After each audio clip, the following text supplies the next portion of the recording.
Hola a todos, bienvenidos a Paredro, el podcast de libros, autores y demás actores del mundo literario. Les doy la bienvenida a nuestro segundo capítulo de este año con una invitada que nos trae una novedad de la literatura peruana. Me refiero a Verónica Ramírez, quien publicó durante el 2024 la novela Casi todo desaparece, una novela que aquí nos gustó mucho y cuyo tema nos gustó mucho y que ya hemos tenido otras invitadas que han echado mano de la historia familiar para poder imaginarlo desde lo literario.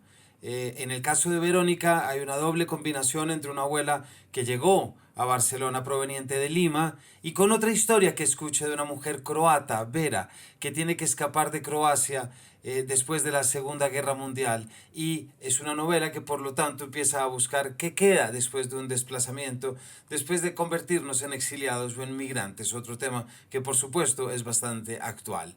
La historia de Vera, como la de muchos exiliados, está asignada por la pérdida y el sacrificio.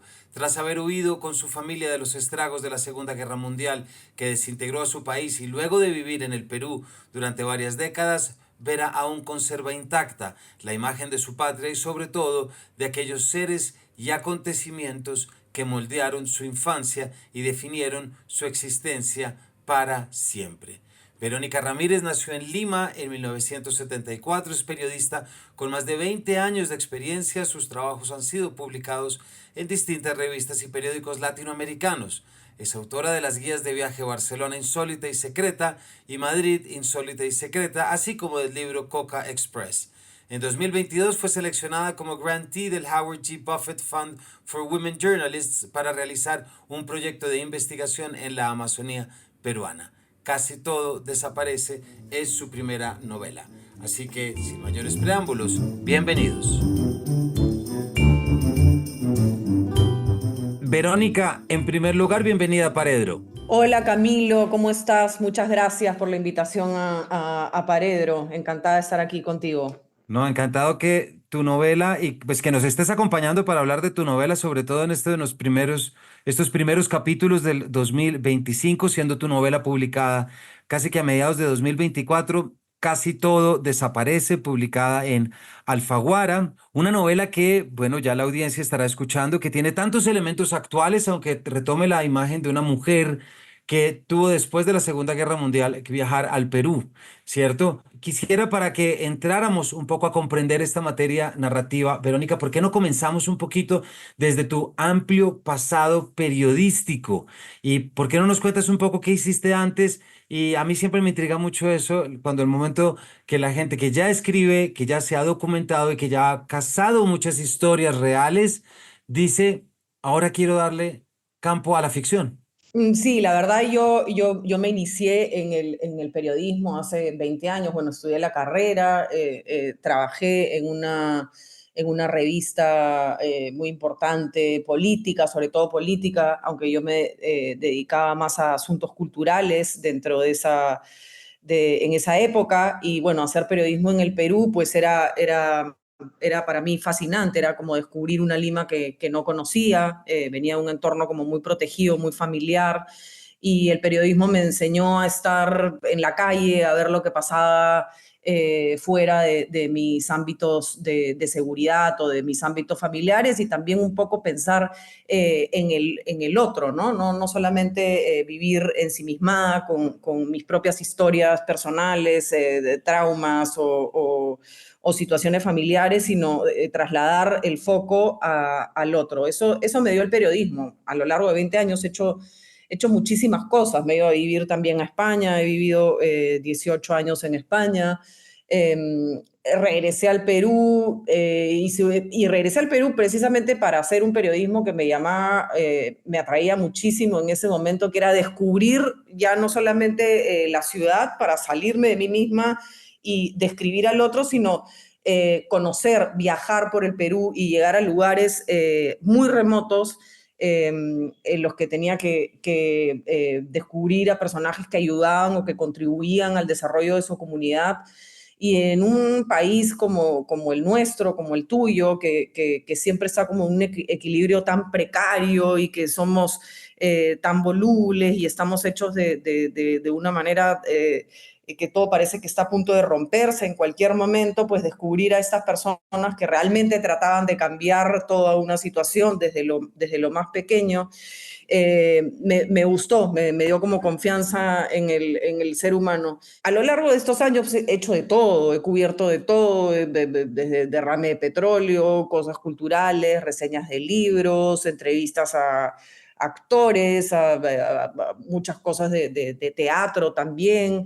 Entonces, la verdad es que si había que escribir algo, yo no tengo ningún reparo en escribir la reseña de Parrilladas Tito o de escribir cómo pinta un bolígrafo. No he sido nada como selectiva. Si hay que contar una historia, se cuenta. Es decir, no soy ni... en ese sentido, me gusta, puedo describir una tijera o inventarme un cuento para mis sobrinos, lo que haga falta con las palabras, la verdad. Antes que escritora o periodista, me considero lectora, con lo cual eso también te da una base, un deseo y también te da una aspiración a querer escribir o buscar esa escritura a través de las historias, de parecerte, acercarte, o bueno, yo creo que queda todo en una aspiración, como a tus grandes ídolos, ¿no? Y creo que la transición hacia la ficción viene porque me quedo sin herramientas, en el sentido en el que quería contar una historia, pero esa historia tenía que ser inventada en su mayor parte porque había muchos vacíos que ya la investigación no iba a revelar, o sea, yo no iba a descubrir algo, sino tenía que inventarlo a partir pues, de un contexto o de una situación en la que tenía que sumergirme, pero yo sabía que eso lo tenía que inventar de alguna manera. Y como lectora, pues siempre tuve ese sueño, así que ha sido como una cosa medio camino entre el periodismo y la ficción, ¿no? O sea, he encontrado esta manera de contar la historia, que antes podría haber elegido otro formato, pero este me parece que encajaba perfectamente con algo que internamente y seguro que secretamente deseaba, en el fondo, escribir una novela. Me queda muy difícil aguantarme esta pregunta, sobre todo pues te la hago desde Colombia y uno imagina los imaginarios, perdón la redundancia, de las novelas en los otros países, pero uno siempre tiene novelas que lo acompañan. Desde tu faceta lectora, ¿cómo es, también desde tu profesión, una novela como Conversación en la Catedral de Vargas Llosa? Bueno, esa novela definitivamente es determinante en mi vida, en mi carrera. Esa novela me la presentó un compañero de estudios universitario que se llama Jeremías, que es escritor, y él andaba pues por un lado en la biblioteca. Jeremías Gamboa, perdón te interrumpo, Jeremías Sí, Gamboa, claro, Jeremías Gamboa. gran Sí, amigo de esta casa, sí, sí, es muy, a quien saludamos. saludamos, hola Jere. Claro, yo compartía clases con él en la universidad y probablemente yo en ese entonces leía algunas cosas y él leía otras y él hablaba siempre con unos amigos de unos temas como muy sesudos y hablaban de literatura con una pasión desbordante y yo me moría de la envidia y yo quería leer esas cosas que ellos leían y nos hicimos amigos y él fue quien me presentó Conversación en la Catedral, que definitivamente me costó en un principio como entrar a ese universo que parece como muy recargado y muy difícil de asomarse a todo un universo en el que sabes que vas a encontrar desafíos.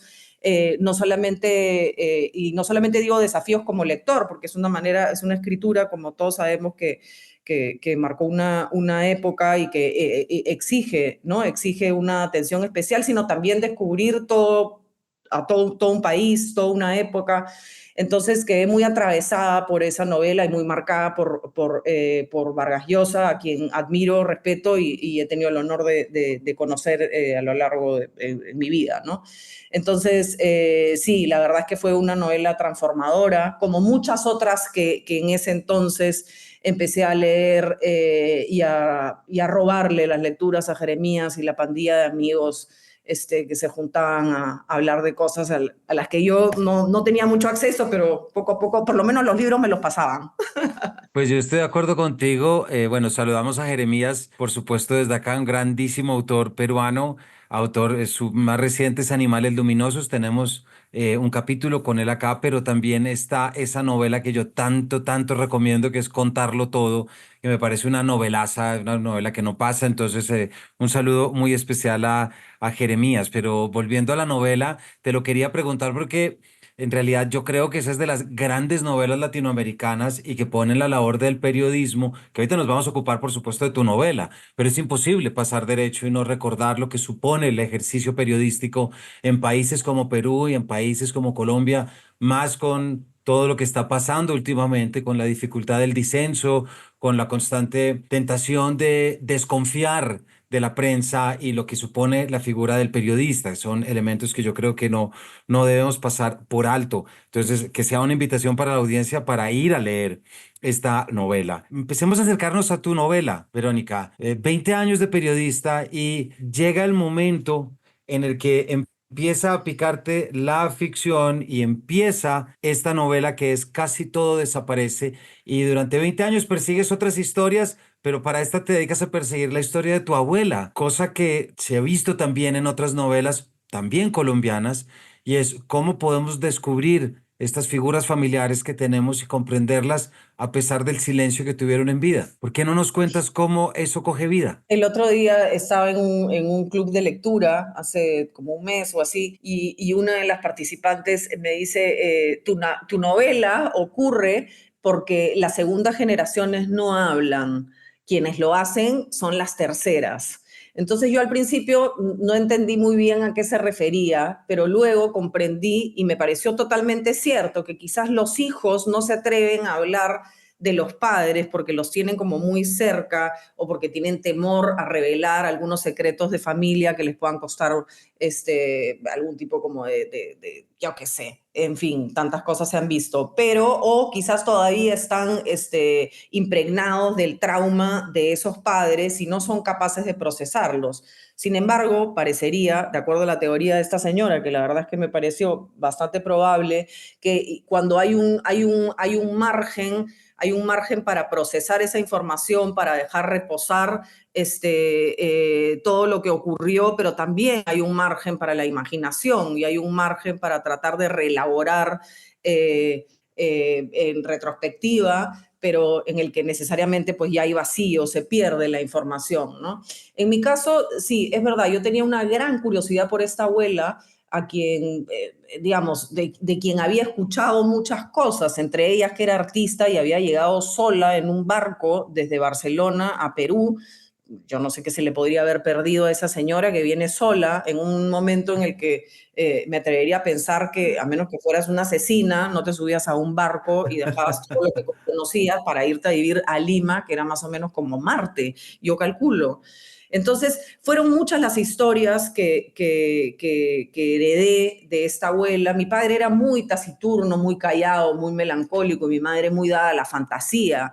Entonces, era una combinación de secreto con imaginación, porque por un lado mi padre dejaba como vacíos o silencios en los que me daba pie a fantasear y por el otro lado mi madre abundaba en detalles que estoy segura que no eran ciertos. Entonces todo eso generó en mí una especie como de curiosidad a la que se sumó una mujer fantástica, a la que yo conocí, una mujer croata que realizó ese viaje, que vino de la Croacia actual, en ese entonces la Yugoslavia en ciernes, para vivir también en este otro lado del mundo. Entonces su historia de guerra y de amor, como suelo decir, de su historia de amor y guerra, cayó pues como, no sé, como una gota de lejía en una tela negra, o sea, era lo que yo estaba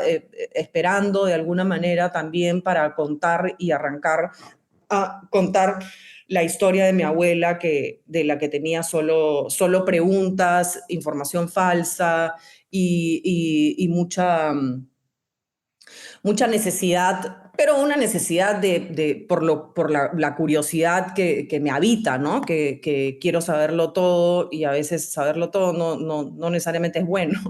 Hacer demasiadas preguntas cuando eres niño no necesariamente trae buenas cosas, pero digamos que esas dos, esa cosa vital y esa cosa profesional que fue el encuentro con esta señora se juntaron para que yo escriba esta historia y me eligiera la ficción para contarla, ¿no? Es muy interesante lo que dices de cómo de alguna forma escribir sobre los abuelos tiene que ver con desmontar la versión de tus padres. Totalmente, claro, lo que te han contado definitivamente, ellos están, en el caso de mi padre, pues con esta fascinación por una madre que terminó bastante deprimida, secretos familiares, entonces tratan de ocultar definitivamente.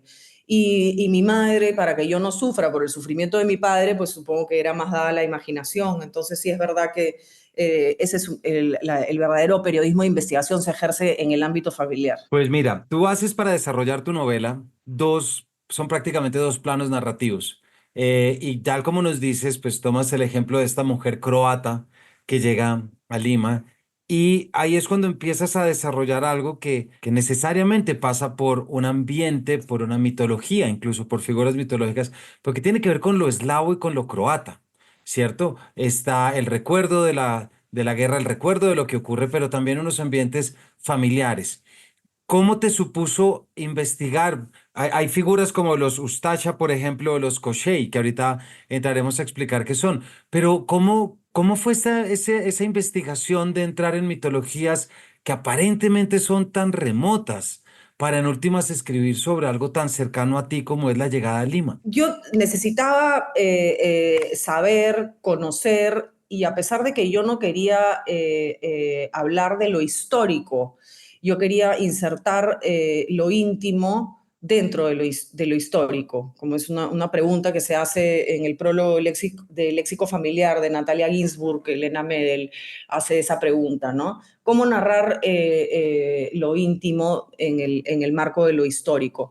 Entonces, para eso sí, definitivamente me documenté, leí libros sobre historia, viajé por esa zona también, recorrí algunos de esos lugares, conversé con algunas personas, pero mi intención no era esa. Algunos libros me sirvieron mucho, como el de Rebecca West y el de Misha Glenny, de Balkans, para tratar como de recomponer o de entender algunas cosas también sobre ese momento histórico preciso, pero no era mi idea, no era narrar la historia, sino cómo una familia se ve forzada a abandonar todo lo que conoce, todos sus afectos y toda su vida debido a que una guerra se instala en la puerta principal de su casa, ¿no? Entonces sí hay una investigación y hay algo como que se va quedando, es solo para tener la seguridad de que yo sé dónde estuvieron ellos, pero no porque quisiera contarlo. Se han escrito, imagínate, obras maestras sobre la Segunda Guerra Mundial y mi intención no era esa. Tu intención era precisamente crear este personaje que a través de la escritura está recordando su patria. Me parece que eso hay un gran elemento ahí. Y se nos llena esto de aristas de sentido absolutamente contemporáneo. No vayamos más lejos de algo que tenemos muy cercano y que saludamos desde acá y que aquí en el programa hemos visto, de cómo alguien que salió de Venezuela hace 15 años recuerda su calle, como alguien que salió hace 20 años, y ni hablar ya de Padura cuando nos habla de lo que fue la salida de Cuba. Si me explico, ese es un elemento que tenemos acá muy claro. Y hay algo que me parece que es muy poético y muy bonito en la imagen, que es ese ánimo de reconstrucción de la memoria, desde un estado de viudez, como es el de Vera por la muerte de Alfonso, que murió hace 31 días, como dicen en alguna página, pero está esa idea de volver y de recrear lo íntimo, a través de lo cual la historia habla definitivamente. Me pregunto, Verónica, si aquí de pronto pudo haber aparecido algún perfil que tú hayas visitado o sobre el que tú hayas escrito en el ámbito periodístico. No necesariamente la mujer croata que conoces, sino algo que en todo lo que has cubierto te hayas enfrentado de primera mano. Sí, a lo largo, no exactamente, porque digamos, en el caso de Vera es muy distinto el país que ella dejó y era muy distinta la época en la que ella se fue a lo que podría ser, por ejemplo, la migración venezolana, sobre la que hice un podcast con ACNUR y Amnistía internacional, en el que tratábamos de abordar junto con Morgana, una amiga con la que hago algunos trabajos, cómo podían sentirse estas personas que llegaron al Perú. Pero para nada tenía que ver con alguien que se va cuando no existía internet o no existía ninguna forma de comunicación y donde tenías que tomar un barco para trasladarte a otro planeta, ¿no? O sea, es decir, sí puedo haber tocado esos temas en un contexto más contemporáneo, ¿no? Quizás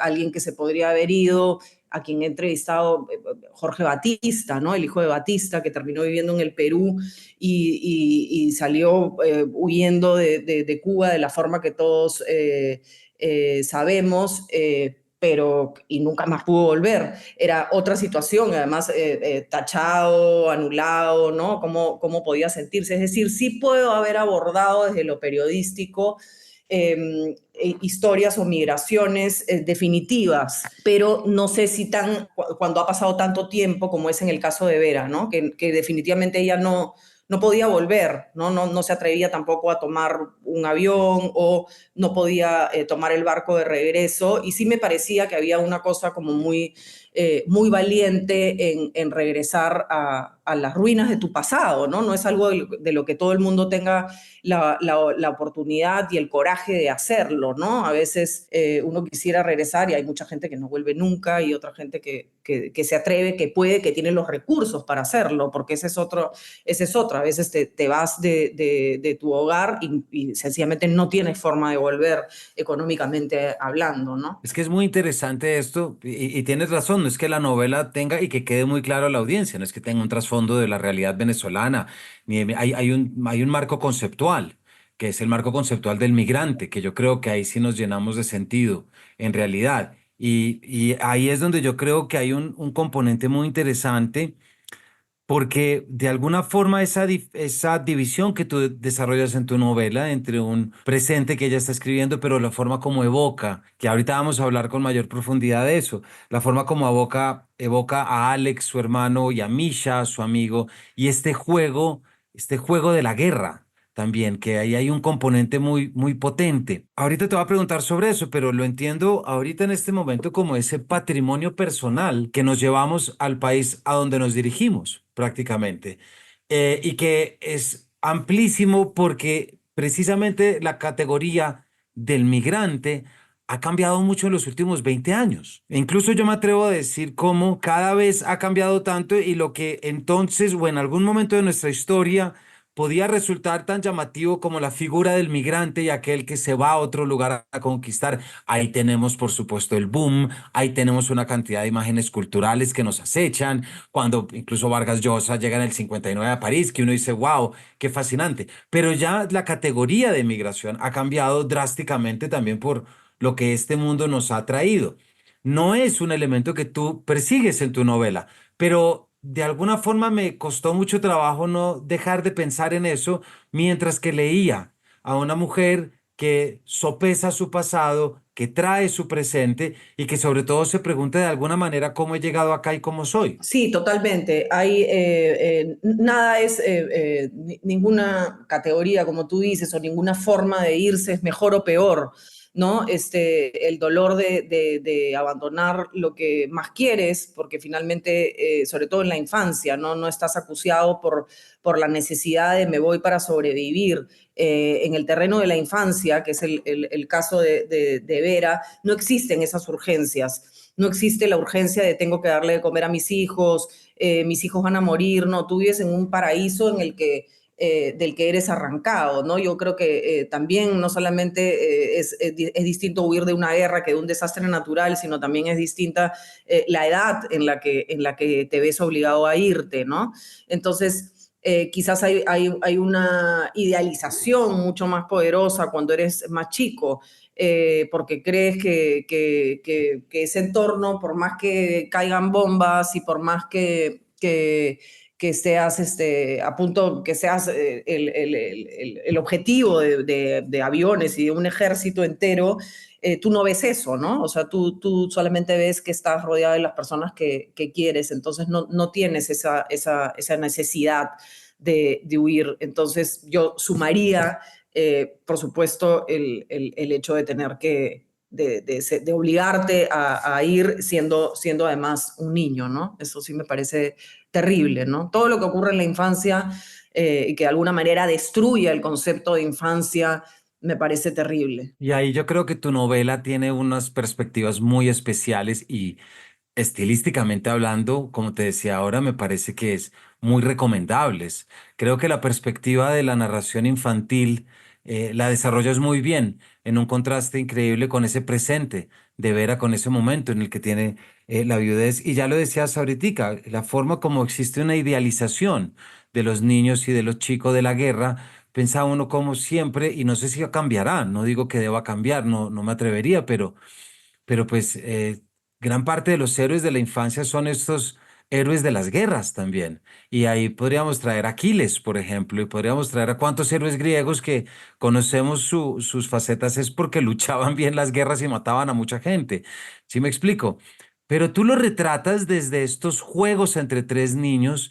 Tienes muchos capítulos sobre esto, que es el juego a hacer frente al enemigo, el juego a ser soldados, el juego al pacto de sangre para defenderse mutuamente. Y a mí me impresionó mucho, te lo digo, por el estilo que desarrollas. ¿Cómo se te ocurrió algo que nos puedas, algún cable que nos puedas echar un poco de cómo llegaste a esa voz de pronto, Verónica, o qué querías perseguir al situarlo desde esa infancia que se piensa desde lo bélico y desde el imaginario, por demás falso, de que la guerra puede ser un juego? Creo que son varias cosas. Por un lado, está el tema de los recuerdos falsos, ¿no? Es decir, si nosotros partimos de la idea de que nuestros recuerdos son fieles a la realidad, vamos mal, porque evidentemente si tuviéramos la capacidad o la memoria de un Funes, el memorioso, no podríamos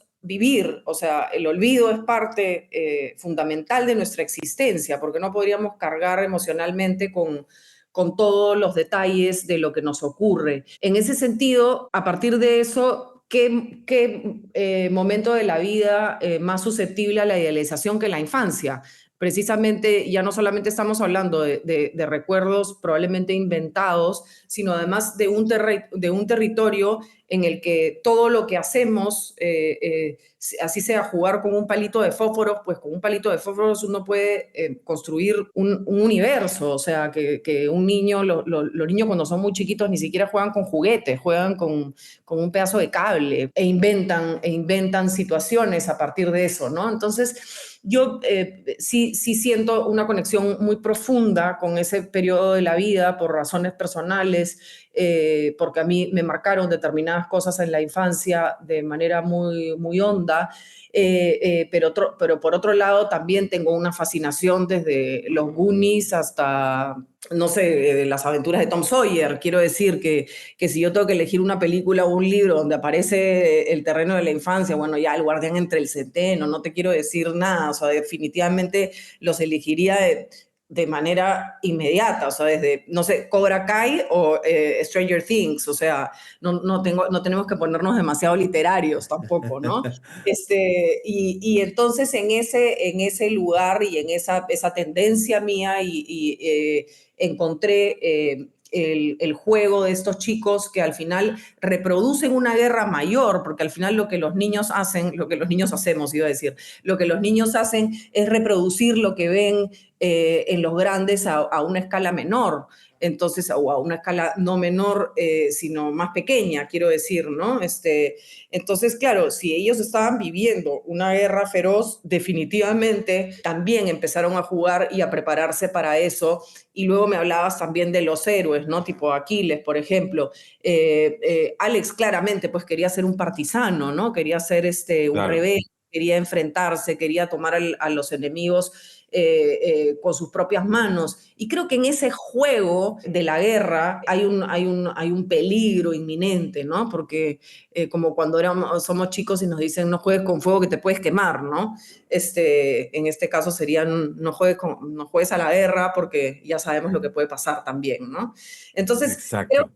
que todas esas piezas encajaron, ¿no? Por un lado, mi fascinación, por otro lado, mi fascinación hacia la exploración de la infancia como el lugar donde ocurren cosas decisivas para la construcción de la identidad o de la personalidad de alguien.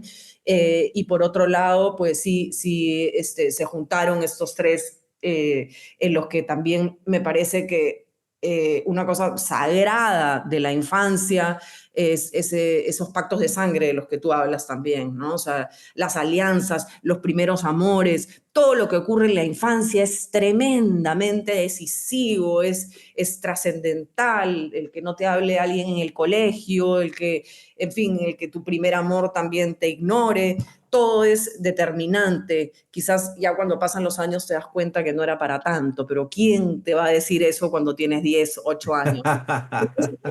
Este, Sobre todo cuando se vive con gusto, sin saberlo a los 10 o exactamente, 12 años por haber oído boleros o cosas así de los padres. tal cual. Eh, quiero leer un pedacito, este es el comienzo del séptimo capítulo que me llamó mucho la atención y quiero compartir con la audiencia un poco este estilo y creo que podemos entrar y seguir hablando de esto. Antes de que llegaran los enemigos, nos empezamos a matar entre nosotros con gran naturalidad. Las razones eran infinitas. ¿A qué bando pertenecías? Si estabas a favor o en contra de la guerra. ¿De qué color era tu piel? ¿De dónde eran tus padres? ¿Qué religión profesabas o por qué ya no querías compartir la leche de tu vaca con los vecinos? Esto último parecía encender las miradas con más fuego que los demás motivos. Y es que todos teníamos hambre y el hambre daba rabia, y la rabia generaba odio, y el odio a veces traía muerte. Nuestro vecino tenía todo lo que a nosotros nos hacía falta: vacas, carneros, gallinas, conejos, cerdos y un huerto frondoso de manzanos, tomates, vides y limones. Hacía unas semanas que los Cochéis habíamos decidido colarnos en esa casa de los manjares haciendo un hueco por debajo de la verja para robar algunos frutos y con un poco de suerte una gallina, pero nuestro plan sufrió retrasos porque no encontrábamos la pala adecuada y porque tampoco habíamos concluido el periodo de observación de costumbres para así definir la hora exacta del alsalto. Sin embargo, el plan era tan bueno que alguien más tuvo la brillante idea de ejecutar el robo maestro, aunque los aprendices de ladrones no invirtieron el tiempo necesario en observar la conducta del propietario y anotar sus horarios y posibles descuidos. Cometieron un fallo de principiantes. No estudiaron bien el plan de acción. Este comienzo me encantó porque es como se salta de la imaginación infantil de la guerra con un personaje a que alguien más sí lo hace, no en el contexto de el juego, sino en el contexto real. Y aquí Ujú. entra el crochet y entran estos elementos que ya nos explicaste, que utilizas el registro histórico para contar la intimidad. Pero no sé si nos quieras profundizar un poquito más desde acá. La verdad es que, bueno, con respecto a lo Koshei, yo di con el nombre de este ejército porque ellos mismos estaban buscando un nombre genial. Querían buscar algo que los protegiera, ¿no? Es como cuando formas una pandilla, siempre tratas como de que todo sea extraordinario y que tengas pues un emblema, un símbolo o algo que te una, ¿no? Y yo encontré este personaje de la mitología eslava que básicamente esconde su alma de tal manera que se convierte en alguien inmortal. O sea, está escondida dentro de una caja, de un huevo, de la pata, de un hilo, del esto. Entonces está escondido hasta en el fondo de una isla en la que su alma está a salvo. Entonces me pareció una imagen muy bonita para unos niños que en el fondo querían ser inmortales, porque hay un tema que planea todo el tiempo cuando hablamos de guerras y es la posibilidad de morir. La posibilidad de morir cuando te acercas a la edad en la que naturalmente tienes que morir es un poco más comprensible, pero en la infancia es absolutamente incomprensible. Y sin embargo, ellos ya tenían esa noción. Entonces, el nombre que eligen es de un cuento que le contaba el padre y eligen ese nombre precisamente para blindarse, ¿no? Para que el alma, para que ellos nunca mueran, nunca se destruyan, que ese vínculo nunca se destruya, que ellos se resisten al paso del tiempo, se resisten a la guerra, se resisten a todas las cosas malas que podrían ocurrirles y quieren quedarse protegidos. Entonces encontré esa historia y me pareció ideal para nombrar a estos chicos que quiero casi como si fueran mis hijos. Claro. Y hay otro contraste, si bien el Koshei, como tú dices, es el nombre que adquieren para darse el nombre de su ejército, si se quiere, pero hay otras menciones y también hay un pasado con otro grupo, este sí real, que son los Ustacha, que también te refieres, que es este grupo terrorista, también nacionalista, 1930-40 en Croacia, que pues tiene que ver mucho también con esa vida que rememora. Vera, ahí hay un contraste entre lo imaginativo y lo puramente histórico, ¿cierto? Sí, totalmente, porque en ese momento, pues, como dice al inicio del capítulo, nos entrematábamos con bastante naturalidad. Y tenía que ver mucho el color de los ojos y creo que también ahí empieza a manifestar pues toda esa polarización y ese odio al otro que ocurre, ¿no? Los ustachas tenían unos campos de concentración que los nazis parecían o sea, colegas suyos, pero no se habla mucho de estos campos de exterminio que también idearon, ¿no? Entonces ellos lo veían como el mal, pero en realidad veían el mal en todas partes, también lo veían en los nazis, o sea, que había una amenaza constante y una de las cosas que le pasa también a estos niños es que no tenían claro quién era el enemigo, porque para los padres también no querían que sus hijos sean partisanos, entonces yo creo que había como una situación en la que cualquiera podía matarte, ¿no? Estaban en un fuego cruzado en el que tenían enemigos por todos los flancos. Entonces, ese es el lugar donde los ubico, ¿no? O sea, donde la supervivencia es un ejercicio en el que puedes salir victorioso básicamente por azar, ¿no? Porque todos los armamentos se dirigen hacia ti, ¿no? Se nos está acabando el tiempo, Verónica, pero hay algo que te quiero preguntar y de pronto esto ya como última pregunta, hay esta noción de explicitar, como tú bien dices acá, a través de el reconocimiento de lo histórico y lo que tiene que ver con la construcción de la infancia. Pero hay algo muy interesante, por demás poético en tu novela, que es esa carta de Alfonso, del viudo, y la forma como Vera, que es el personaje que está recordando, empieza a leerla y empieza también a hacerse tangible una metáfora muy grande del pasado, y es que nunca comprendemos todo, nunca nos comunicamos del todo y nunca podemos saber todo a cabalidad. Por un lado, quería pensar en Alfonso como un hombre bueno, o sea, realmente quería en algunas ocasiones he tenido la oportunidad de conocer a personas que dicen era una persona buena y quería como tratar de entender a qué se referían con eso. Sin embargo, todo el amor del mundo a veces es insuficiente cuando la persona a quien queremos es inexplicable o no va a querer revelar de qué mimbres está hecha, ¿no? Entonces yo creo que yo hablé en ese entonces con un amigo psicoanalista y me dijo, las personas que viven un trauma de esa magnitud no hablan. No es natural que uno llegue a una reunión y diga, oye, sí, mira, yo huí de esto, se me murió se hice esto, sino que el trauma es silencioso, o sea, es una cosa que se puede manifestar con un comportamiento de algún tipo, pero es algo de lo que a veces no se habla. Yo quería que tuviera algo de esperanza, quería que fuera una relación de pareja que funcionara no necesariamente por los motivos obvios, sino por sentirse comprendido, que a veces es más importante que todo. No sé si se da o no se da, no voy a revelar el contenido de la carta, pero quiero No. pensar que ella por lo menos tuvo la oportunidad de darse cuenta de eso, ¿no? Que a veces no nos damos a conocer del todo, tampoco importa, pero por lo menos ser consciente de ellos es bastante, ¿no? Y sobre todo hacer ese proceso de conciencia y volver. Ya dejaremos para cuando visite la novela para poder darse estas explicaciones y poder ver cómo pues este retrato, Verónica, que realizas de Vera, pues tiene mucho que hablarnos al oído, aunque se trate de una historia lejana, aunque se trate de una historia que haya ocurrido, siendo esta una novela que recomendamos muchísimo para arrancar este año. Casi todo desaparece de Verónica Ramírez, publicada por Alfaguara, literatura peruana contemporánea que por demás pues nos permite siempre entender cómo se ven, se entienden las cosas desde los distintos países. Verónica, muchísimas gracias por habernos acompañado. Muchísimas gracias a ti, Camilo. Un honor estar en Paredro conversando contigo y muchas gracias y hasta la próxima. No, gracias a ti. Todos ustedes ya saben el nombre de la novela y dónde está para que puedan ir a buscarlas. Les agradecemos su compañía y nos vemos en una próxima edición de este Paredro.